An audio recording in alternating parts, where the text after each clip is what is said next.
യേശുക്രിസ്തു പറഞ്ഞു, ഭൂമിയിൽ നിങ്ങൾ ആരെയും പിതാവ് എന്ന് വിളിക്കല്ല, സ്വർഗത്തിൽ തന്നെ നിങ്ങളുടെ പിതാവ്.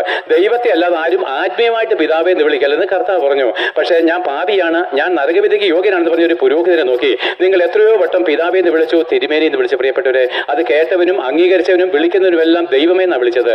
പ്രിയപ്പെട്ടവരെ, ദൈവം പരിശുദ്ധനും സ്വർഗത്തിലിരിക്കുന്ന ഏകനുമില്ലയോ? ഇതിനേക്കാളും വലിയൊരു പാപമില്ല. പ്രിയപ്പെട്ടവരെ, മരിച്ചു പോകുന്ന ഒരു മനുഷ്യനെ നോക്കി, പാപിയായിരിക്കുന്ന ഒരു മനുഷ്യനെ നോക്കി പിതാവി എന്ന് വിളിക്കുന്നതിനേക്കാളും തിരുമേനി എന്ന് വിളിക്കുന്നതിനേക്കാളും വലുതായിരിക്കുന്ന ഒരു പാപമില്ല. വ്യഭിചാരവും കള്ളുകുടിയും കൊലപാതകം പോലും അതിന്റെ താഴെ നിൽക്കത്തുള്ളൂ.